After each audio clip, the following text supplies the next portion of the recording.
अस्सलामुअलैकुम। मेरा नाम कारी मोहम्मद तला हेड तौसा बिराज का रिहायशी हूँ। मैं सोशल मीडिया के ज़रिए तमाम आला अफसरान से अपील करता हूँ कि मेरे ऊपर 2023 में मुकदमा दर्ज कराया गया। इसकी तफसील ज़रा थोड़ी सी यूँ है।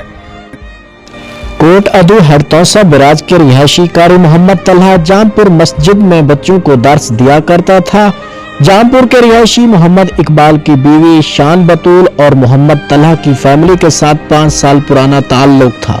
एक दिन ऐसा वाकया पेश आया कि मोहम्मद इकबाल की बीवी शान बतूल अपने बच्चों समेत मोहम्मद तलहा की जो वालदा मोहतरम थी वो शान बतूल की खाला बनी हुई थी। बच्चों समेत मोहम्मद तलहा की वालदा के साथ मुलाकात करने आई उनके घर।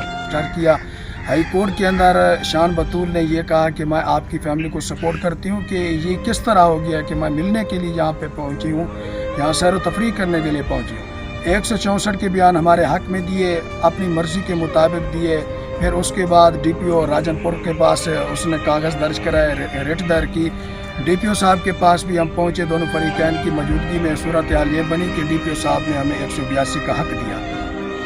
पीछे से मोहम्मद इकबाल ने, जो जामपुर का रिहायशी था, उसने थाना सिटी जामपुर के अंदर मोहम्मद तलहा और उसकी वालदा और उसके भाइयों के खिलाफ अगवा का पर्चा डाल दिया। जब शान बतूल को पता चला कि मेरे खावुन ने इस गरीब फैमिली पर अगवा का पर्चा डाल दिया, कागज भी मौजूद भी है, लेकिन इसके बावजूद भी हम पे जुल्म किया जा रहा है, हमको घसीटा जा रहा है। मेरी 7 साल की मासूम बहन को भी इस पर्चे के अंदर नामजद किया गया।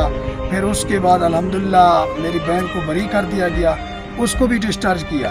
शान बतूल ने मोहम्मद तलहा की फैमिली के साथ तावन करते हुए हाई कोर्ट मुल्तान में 164 के बयान रिकॉर्ड कराकर हाई कोर्ट को दिए। हाई कोर्ट को बोला गया कि मैं अपनी मर्जी से आई थी अपनी खाला के पास, पीछे से मेरे खावुन ने इनके खिलाफ अगवा का पर्चा डाल दिया, ये बेकसूर हैं। शान बतूल फिर अपने घर वापस चली गई। मियां शहबाज शरीफ साहब से और सरकारी अफसरान से और चीफ जस्टिस साहब से भी अपील करता हूं कि खुदा के लिए हमारा साथ दें। हमारे साथ ये जुल्म हो रहा है, इसके खिलाफ हमारा साथ दें। कारी मोहम्मद तलहा का कहना है कि मेरे वालिदैन और हम डिप्रेशन के मरीज होते जा रहे हैं। मैं आला काम से अपील करता हूं कि मुझे इस झूठे पर्चे से निकाला जाए और मुझे इंसाफ दिया जाए।